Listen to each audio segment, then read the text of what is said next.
आइए बच्चों, हम लोग एक्सरसाइज 1.2 के क्वेश्चन सॉल्व करते हैं। इसके पहले एक्सरसाइज 1.2 का जो इंट्रोडक्शन वाला पार्ट है, इंट्रो है, उसको हम नोट्स बना करके आप लोगों के ग्रुप में डाल दिया हूँ। इसको आप लोग देखिएगा।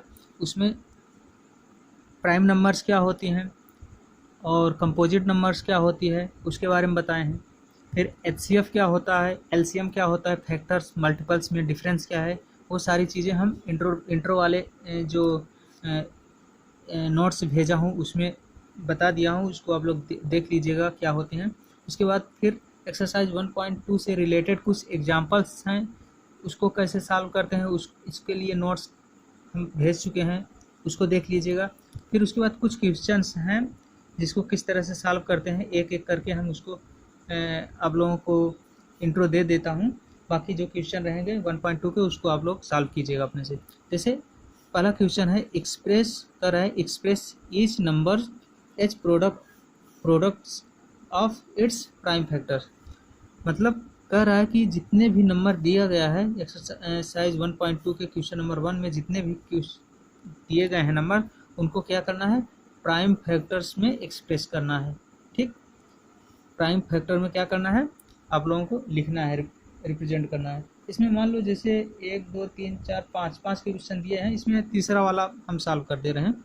तीसरा वाला क्या है कि 38 25 कह रहा है, इसको जो है एक्सप्रेस कीजिए किस में, प्राइम फैक्टर में, अर्थात प्राइम फैक्टराइजेशन करना है। इसके लिए क्या करना, किस तरह से करना है, 3825 प्राइम फैक्टर करना हो। फैक्टर किस तरह से करते हैं, इस तरह से। अब इसको देखिए, सबसे पहले किससे विभाजित हो रहा है, 2 से क्या डिविजिबल है। जब यहाँ पे इकाई का अंक अगर 0 हो या फिर 2 हो, उसको हम 2 से डिवाइड करते हैं। ठीक, यहाँ पे ना तो 0 है ना तो 2 है, इसलिए 2 से डिविजिबल नहीं है। फिर 3 से चेक कीजिए, 3 से डिविजिबल तभी होगा जब इन अंकों का योग क्या होगा, 3 से विभाजित हो। जैसे 8 2 10 5 15 3 18, 18 3 से विभाजित हो रहा है, इसका मतलब ये नंबर क्या होगा, 3 से डिविजिबल है। 3 से डिवाइड करो, 3 1 3, 3 2 जा 6 2, 3 7 जा 21, फिर 3 5 जा। अब उसके बाद अब क्या 3 से डिवाइड हो रहा है, फिर चेक कीजिए, 7 10 5 15, हाँ हो जाएगा। फिर 3 से डिवाइड करिए, 3 से 3 चौक 12, फिर 3 दूनी 6, 1 7 3 5 15। अब क्या 3 से, फिर देखिए चेक कीजिए, क्या 3 से डिवाइड हो रहा है, 4 2 6, 6 5 11, नहीं 3 से अब नहीं होगा। अब चूंकि लास्ट में 5 है अर्थात ये 5 से डिवाइड होगा, 5 8 40, 5 5 25, फिर ये 5 से डिवाइड होगा, 5 कम 5 5 3 8, 5 7 35, क्या रहा है, 5 से 35। अर्थात हमारा प्राइम फैक्टराइजेशन, इसका अगर हम प्राइम फैक्टर लिखें तो क्या होगा, 3 इंटू 3 इंटू 5 इंटू 5 इंटू 17, इस तरह से। या फिर इसको इस तरह से लिख दीजिए, 3 की पावर 1 2 2 टू 5 की पावर 1 2 इंटू 20। ये जो है क्या हो गया, आपका एक्सप्रेस हो गया किसमें, प्राइम फैक्टर में। बस इसी तरह से जो क्वेश्चन है उनको आप लोग प्राइम फैक्टर में इस तरह से एक्सप्रेस कीजिए। क्वेश्चन नंबर 2, क्वेश्चन नंबर 2 कह रहा है कि find the LCM and HCF of the following pairs. कह रहा है कुछ पेयर्स दिए गए हैं, उनके क्या करना है, एचसीएफ और एलसीएम निकालना है और चेक करना है कि क्या LCM into HCF equal to, क्या वो जो पेयर दी गई हैं संख्याओं की, क्या इसके इक्वल हो रहा है, यही चेक करना है। ठीक, तो देखिए क्या है, पहला मान लीजिए क्या दे रहा है पेयर, 26 और 91, 26 एंड 91। इसका कह रहा है एचसीएफ और एलसीएम निकालिए, किससे, प्राइम फैक्टराइजेशन मेथड से। इससे एचसीएफ निकालिए और एलसीएम निकालिए। फिर चेक कीजिए कि एलसीएम और एचसीएफ का गुणा कीजिए, क्या वो दोनों, इन दोनों संख्याओं के गुणनफल के बराबर आ रहा है। ठीक, तो इसके लिए क्या करते हैं, सबसे पहले इनका प्राइम फैक्टराइजेशन करते हैं, 26 का और 91 का। 26 का क्या होगा कर लीजिए साइड में। 26 2 से 2 कम 2 26, ये बस क्या हो गया 2 × 13। 91 का क्या होगा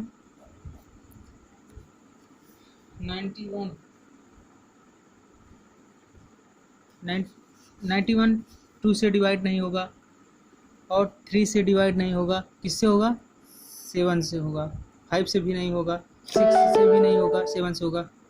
7 कम 7 और 7 त्रिक 21 13, अर्थात आ गया कितना 7 × 13। ठीक, अब जो है जब हम प्राइम फैक्टराइजेशन कर लिए तो इसका HCF क्या होगा, HCF इक्वल टू, HCF क्या होता है हाईएस्ट कॉमन फैक्टर। इसमें जो हाईएस्ट कॉमन मिले वही होता है। यहाँ पे इसमें और इसमें कॉमन क्या मिल रहा है, सिर्फ यही मिल रहा है। ठीक, इसलिए इसका HCF होगा 13। LCM क्या होता है लीस्ट कॉमन मल्टीपल, अर्थात LCM निकालने के लिए क्या करते हैं जो कॉमन है उसको लीजिए, जो कॉमन मिल रहा है उसमें से एक ले लीजिए, फिर जो कॉमन के अतिरिक्त बच रहे हैं उनको भी ले लीजिए। ये हमारा क्या हो गया LCM। ठीक, अर्थात इसको हम अगर लिखेंगे तो क्या आएगा LCM हमारा 182। 7 दूनी 14 और 14 का 13 में गुणा करेंगे 182। अब चेक कीजिए कि HCF गुणे LCM निकालिए कितना आ रहा है। HCF है 13 हमारा और LCM कितना है 182। इसमें जब गुणा करेंगे 182 में 13 का गुणा करेंगे तो कितना आएगा 2366। ठीक, गुणा करके चेक कर लीजिए 2366। और ये जो दोनों संख्याएं दी गई हैं इनका प्रोडक्ट कीजिए 26 × 91 करिए, इसका क्या आ रहा है, इसको भी जब करेंगे कम से हाँ वही आएगा 2366। अर्थात इसलिए क्या हुआ HCF × LCM इक्वल टू 26 × 91। बस यही हमें देखना था। बस इसी तरह से और जो है क्वेश्चन नंबर 2 में उसको आप लोग इस तरह से सॉल्व कीजिए। इसके बाद आता है क्वेश्चन नंबर 3। क्वेश्चन नंबर 3 का रहा है find the LCM and HCF of the following integers by applying the prime factorisation method. इसमें कुछ नहीं, इसमें HCF और LCM प्राप्त करना है किस तरह से, प्राइम फैक्टराइजेशन मेथड से, जिस तरह से यहाँ पे HCF और LCM निकाले हैं। बस ठीक, सिंपल है। इसके बाद क्वेश्चन नंबर 4 कह रहा है कि given that HCF of 2 integers, दो संख्याओं 306 और 657 का HCF दिया है 9, इसका LCM ज्ञात करना है। HCF दिया है तीसरा क्वेश्चन नंबर 3 नहीं 4 कह रहा है HCF दिया है किसका 306 और 657 का कितना है 9, इसका LCM पूछ रहा है। LCM क्या होगा। ठीक, अब देखो दो संख्याएं दी गई हैं, इनका HCF दिया गया है, LCM निकालना है। तो आपको फार्मूला पता है कि LCM × HCF इक्वल टू क्या होता है प्रोडक्ट ऑफ, क्या होगा प्रोडक्ट ऑफ टू नंबर्स दोनों संख्याओं का क्या होगा गुणनफल होगा। तो इसलिए रख लीजिए वैल्यू, LCM निकालना है तो LCM क्या हो जाएगा, LCM बराबर होगा प्रोडक्ट ऑफ टू नंबर्स दी गए हैं 306 और 657, और HCF क्या है, HCF से भाग दे दीजिए, HCF क्या है 9, HCF से भाग दीजिए, 9 से भाग दीजिए। अब इसको सॉल्व कीजिए, इसको सॉल्व करने के बाद जो आएगा वही आपका LCM होगा, सॉल्व कर लीजिए। ठीक, ये चीज़ इसको सॉल्व करने पे जो आएगा वही तुम्हारा LCM होगा। ठीक, फिर ये तो हुआ क्वेश्चन नंबर 4। क्वेश्चन नंबर 5 क्या है, check whether 6 to power n can ends with the digit 0 for any natural number n।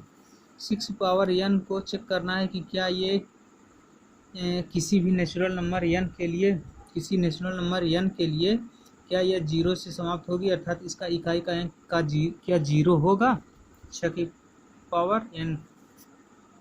ये ठीक। एक मिनट, क्लियर क्यों नहीं आ रहा है? हाँ, 6 टू n दिया है। इसको चेक करना है किसी भी नेचुरल नंबर n के लिए क्या 6 n 0 आएगा, इसका इकाई का अंक क्या 0 आएगा। इकाई का अंक 0 तब आता है जब इसके प्राइम फैक्टराइजेशन में सिर्फ 2 और 5 हो। इसके अलावा 2m और 5n 2 और 5 के अलावा कुछ भी ना हो। नहीं, कुछ भी नहीं। 2 और 5 अगर मौजूद है, कुछ हो चाहे ना हो, अगर 2 और 5 मौजूद है तो उसके इकाई के अंक में हमेशा 0 आएगा।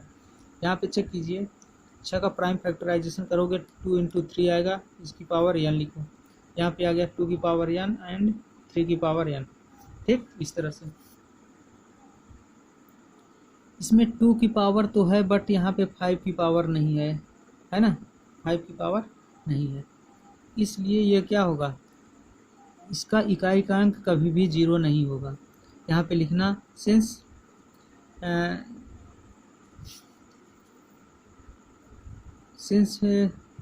Prime factors of 6 to the power n is 2 की पावर n एंड 3 की पावर n। इसमें क्या है, अगर 5 हो जाता तो हमारा क्या होता, यहाँ पे 5 भी होता तो हमारा इस इकाई का अंक क्या होता, इसका 0 होता, बट यहाँ पे नहीं है, इसलिए यहाँ पे लिखना कि 5 is not a factor of 5 is not a factor of 6 to the power n। इसलिए क्या होगा कि 6 to the power n क्या होगा, will not end with 0 for any natural number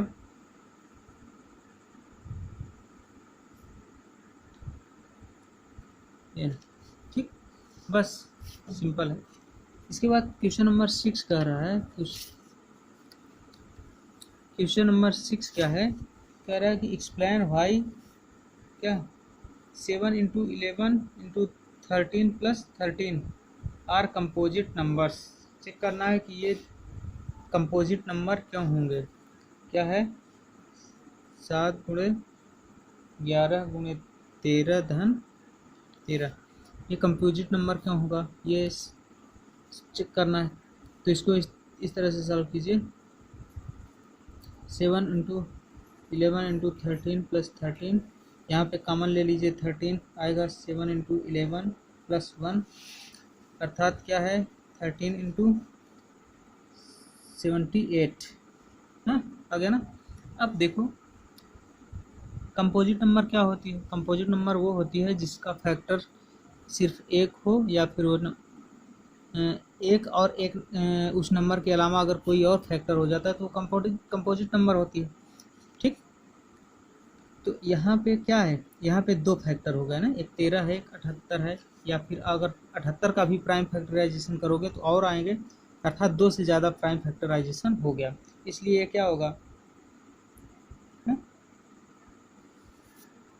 इसलिए ये जो है एक कंपोजिट नंबर है। लिखना सिंस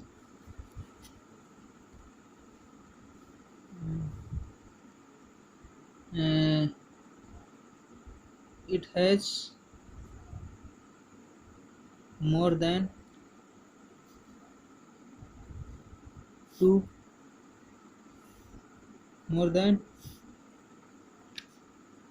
prime factors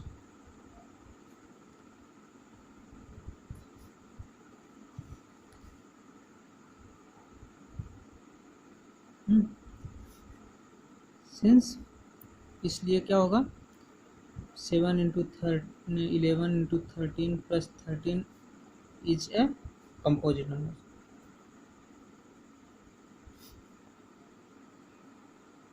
ठीक, अब इसके बाद क्वेश्चन नंबर 7 है, क्वेश्चन नंबर 7 में कुछ नहीं है, इसमें है कि कह रहा है कि there is a circular path.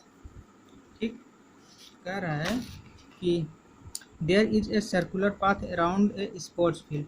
एक खेल का मैदान है, प्लेग्राउंड है, उसके चारों तरफ एक वृत्ताकार क्या है, रास्ता है।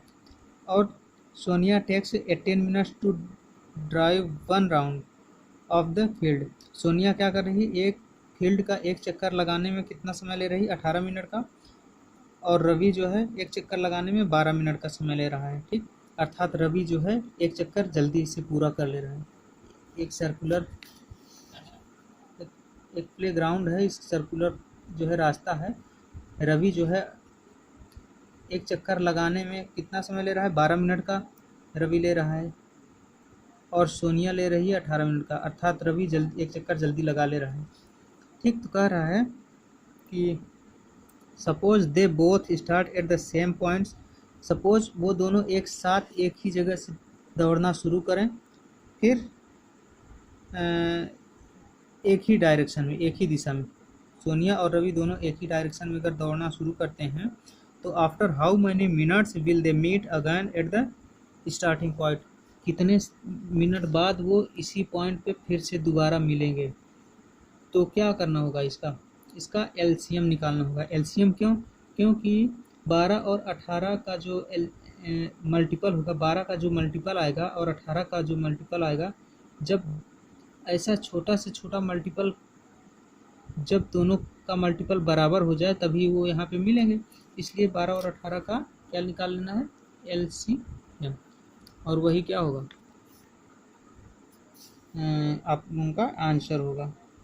ठीक, इस तरह से एक्सरसाइज 1.2 कंप्लीट हो रही है। इसके बाद एक्सरसाइज 1.3 का इंट्रोडक्शन का जो नोट्स होगा उसको हम आप लोगों के पास भेज देंगे, उसको पढ़ लीजिएगा। फिर एक्सरसाइज 1.3 के एग्जांपल्स और क्वेश्चन अगले वीडियो में सॉल्व करेंगे।